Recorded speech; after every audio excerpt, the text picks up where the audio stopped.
আসসালামু আলাইকুম। আমাদের আজকের টপিক হচ্ছে সিপিইউ শিডিউলিং এর বিভিন্ন টাইম সম্পর্কে। আমাদের হচ্ছে সিপিইউ শিডিউলিং অ্যালগরিদমের নিউমেরিক্যাল প্রবলেম গুলো আমাদের সলভ করতে হলে মাস্ট বি আমাদের এই টাইম গুলো সম্পর্কে আমাদের আইডিয়া থাকতে হবে, তাছাড়া কিন্তু আমরা পারবো না। ওকে, সম্পর্কে বলে নি। Arrival time, bus time, completion time, turn around time, waiting time and response time. So what is arrival time? Arrival time বলতে বোঝায় হচ্ছে একটা প্রসেস কখন হচ্ছে ওইটা হচ্ছে রেডি কিউতে আসে। অর্থাৎ একটা প্রসেস যখন রেডি কিউতে আসে ওইটাকে বলা হয় অ্যারাইভাল টাইম। এটা কিন্তু কোনো টাইম ডিউরেশন না, এটা হচ্ছে একটা অ্যাকুরেট টাইম। সাপোজ কথার কথা, যে হচ্ছে 11টা সকাল, 11টা সকাল, দুপুরে যে 12টা বা এরকম কিছু, ওই নির্দিষ্ট ওই টাইমটাই হচ্ছে arrival time. Okay, next, completion time. Completion time বলতে বোঝায় যে কখন ওই প্রসেসটা কমপ্লিট হয়ে যায়, অ্যাকুরেট টাইমটা। ওকে, দেন বাস টাইম।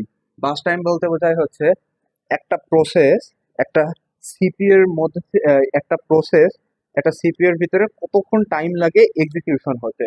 অর্থাৎ একটা সিপিইউ এর ভিতরে যখন একটা প্রসেস যাবে, ধরে নিলাম হচ্ছে পি অন প্রসেস, এই পি অন প্রসেস টোটালটুকু এক্সিকিউশন হইতে যতটুকু টাইম লাগবে, ওই টাইমটুকুই বলা হয় হচ্ছে আমার burst time. Okay, clear? Now, turn around time. Turn around টাইমটা কি?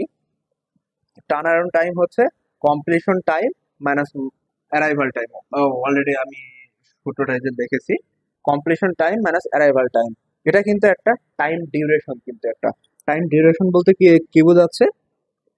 যে হচ্ছে একটা প্রসেস কখন আসছে এবং ওটা সম্পন্ন হতে কতক্ষণ টাইম লাগছে, এটাকে বলা হয় টার্ন অ্যারাউন্ড টাইম। ওকে, আমি একটা উদাহরণ দিয়ে বোঝাই।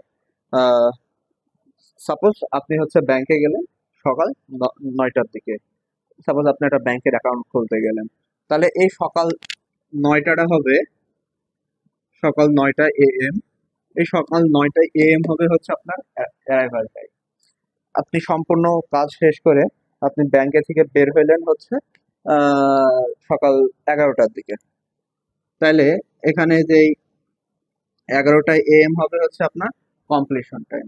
ওকে, এখন এই বাস টাইমটা হচ্ছে বোঝায় যে হচ্ছে যে ওখানে ক্যাশিয়ার থাকবে বা আপনার এই যে সার্ভিস দেওয়ার জন্য যে থাকবে আর কি, সে আপনাকে ওই টাইমটা, মানে আপনার কাজটুকু করতে যেটুকু সময় লেগেছে, ওরাই হচ্ছে আপনার বাস টাইম। সাপোজ আপনি তাকে একটা ফর্ম জমা দিলেন, সে ফর্মে সবকিছু ফিল আপ করে ইউটি করে আপনার অ্যাকাউন্টটাকে প্রসেস করে দিল, ওইটুকু টাইম হলো বাস টাইম। ঠিক আছে? কিন্তু সাপোজ দেখা গেল যে ওই টাইমেই তাকে কোনো ম্যানেজার বা ওই যে অন্য কেউ কল দিল, সে আপনার কাজটা করতে করতে সে ওই যে ফোনটা ধরলো সে এবং তাকে ওর টাইম দিল বা এরকম কিছু। তা ওই টাইমটুকু তো আপনার মেন কাজের মধ্যে পড়তেছে না, তাই না? তো ওইটা কিন্তু আপনার বাস টাইম না। আপনার বাস টাইম হলো ওইটুকু টাইম যতটুকু আপনার ফর্মালিটিস গুলো করার জন্য, মানে আপনার কাজের ফর্মালিটিস গুলো করার জন্য যেটুকু টাইম লেগেছে আর কি। আর আপনি যখন ঢুকেছেন ব্যাংকে, ওটা হচ্ছে আপনার অ্যারাইভাল টাইম। যখন আপনি বের হয়ে যান, ওটা আপনার কমপ্লিশন টাইম। ওকে, তাহলে আপনি টোটাল এখন কতটুকু টাইম আপনি হচ্ছে ব্যাংকে থাকলেন? সকাল 9টা থেকে সকাল 11টা পর্যন্ত। তার মানে কতটুকু বোঝাচ্ছে? 2 ঘন্টা। এই 2 ঘন্টা টাইম হচ্ছে আপনার, এই 2 আওয়ার টাইম হচ্ছে আপনার turn around time. Turn around time that means completion time minus arrival time. আপনি 9টা থেকে সকাল 11টা পর্যন্ত কতটুকু? দুই 2 ঘন্টা। দ্যাট মিনস বোঝাচ্ছে যে একটা প্রসেস যখন আপনার রেডি কিউতে এসেছে এবং ওখান থেকে রানিং কিউতে যে, মানে দ্যাট মিনস সিপিইউতে যে এক্সিকিউশন হয়ে টার্মিনেট মানে টোটাল সম্পন্ন হয়ে গেছে, ওই যে ফুল যে সময়টা, ওটাই হচ্ছে আপনার turn around time. That means এটা একটা ডিউরেশন। ওকে, এবার আমরা আসি হচ্ছে ওয়েটিং টাইম। ওয়েটিং টাইম বলতে বোঝায় হচ্ছে কতক্ষণ টাইম একটা প্রসেসকে ওয়েট করা লাগে।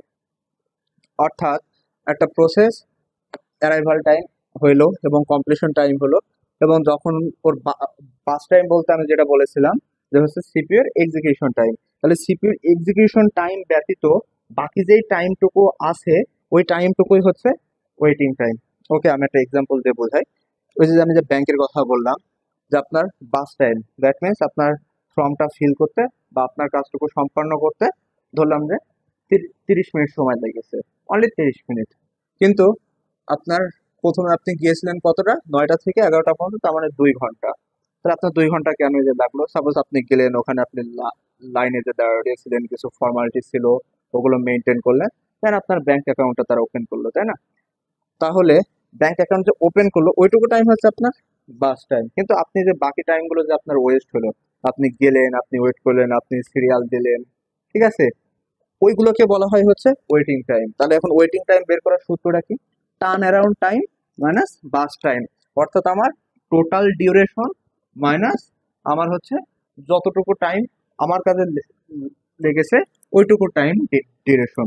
Turn around time minus burst time. Clear? Okay, এবার আসি আমরা হচ্ছে রেসপন্স টাইমে। রেসপন্স টাইম বলতে বোঝায় হচ্ছে যে একটা প্রসেস যখন আসে আর কি, ওর আসা থেকে শুরু হওয়ার মানে মাইনাস অ্যারাইভাল টাইম।